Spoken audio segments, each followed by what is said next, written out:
This search is embalmers finding white clots. Now,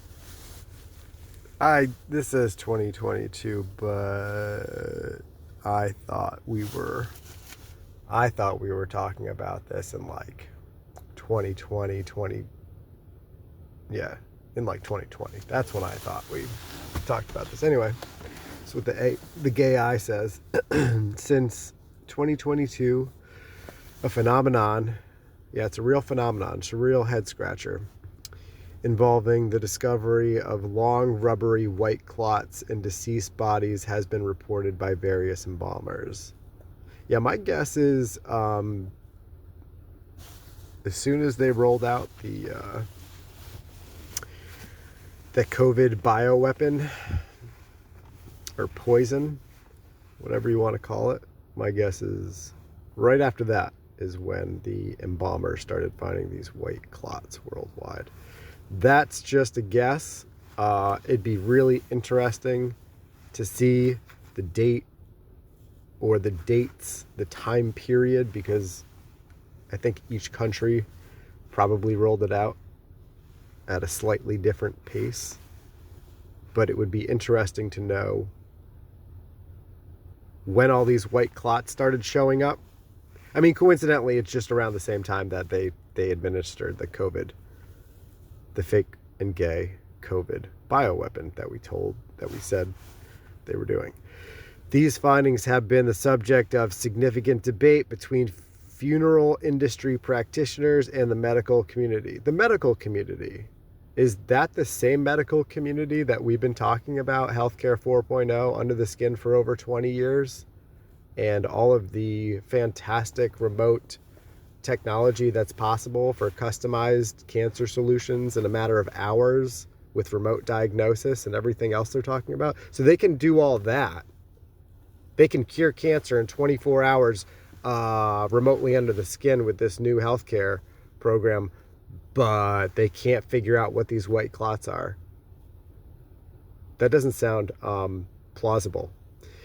Embalmer observations, appearance embalmers, most notably Richard Hirschman in the US and John O'Looney in the UK, describe these as long, white, fibrous, and rubbery structures that take the cast-like shape of the internal arteries or veins. It's probably self-assembling nanotechnology. Although it's not too nano if it's these big visible things. So what's going on? Frequency.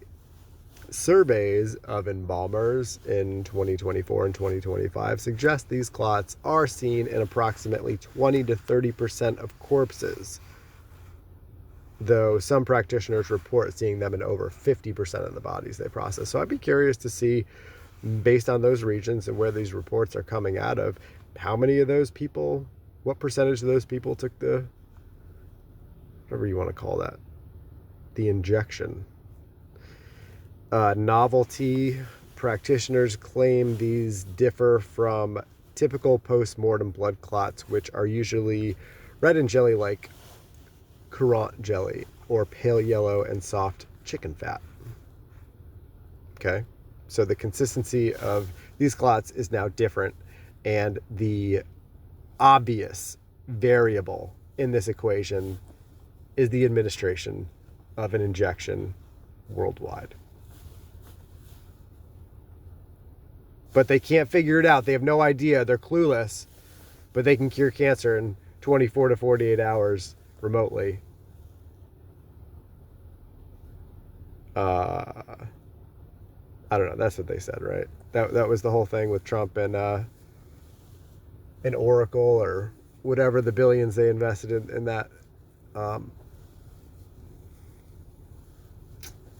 Whoa. Drawing a blank here. Public speech, whatever their interview, whatever they're giving. That was the claim. That's the new direction for healthcare, but they can't figure out, these blood clots that have been in everyone's bodies worldwide for 3 years. Scientific and pathological explanations. Medical experts and forensic pathologists who offer several conventional explanations for these findings. Postmortem fibrin accumulation. Pathologists state these are natural aggregations of fibrin, a blood clotting protein, that occur after death when red blood cells settle into the liquid plasma and the liquid plasma separates. Okay, well, it doesn't explain why the consistency is different.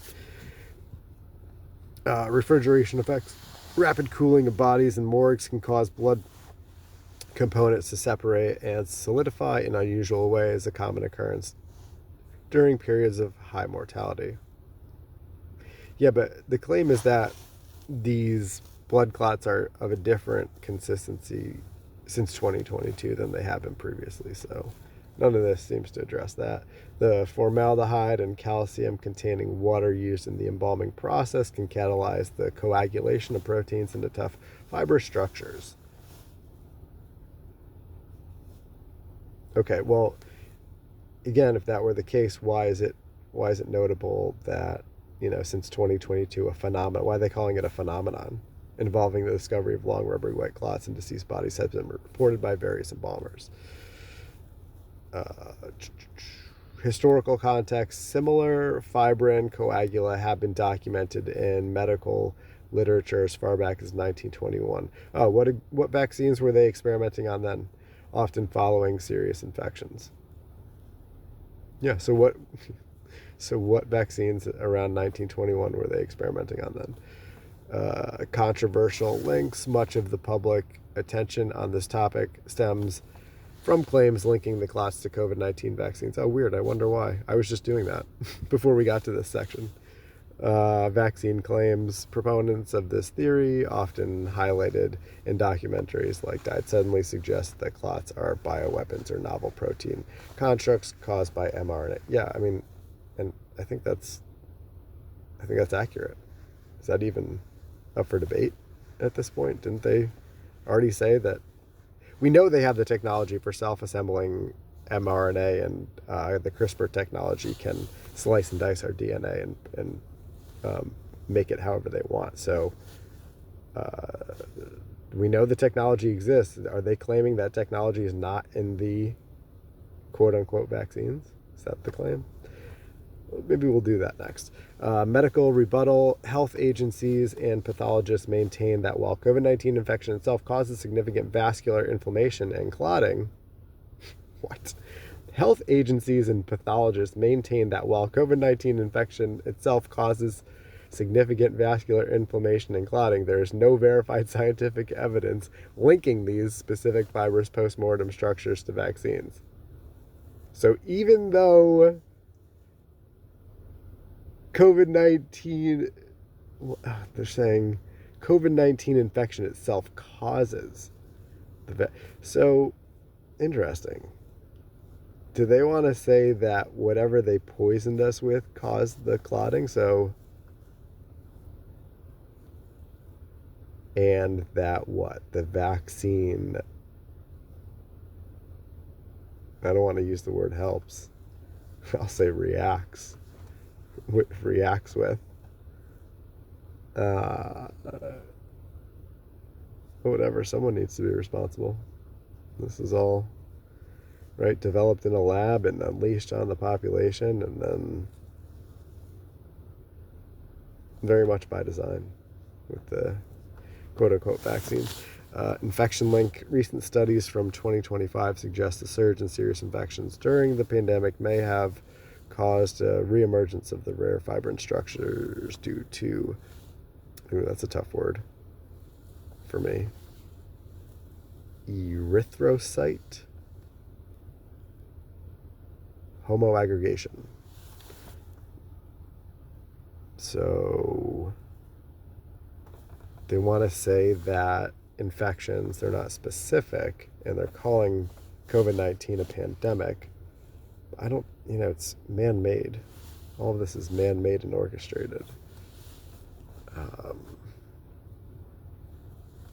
Yeah, so I just think it's nonsense that they can't identify. They have all this technology. Science is so developed. They know what's going on. They know if there's a problem health-wise with you remotely. But they can't figure out what these physical existing clot fibers are worldwide. That doesn't add up.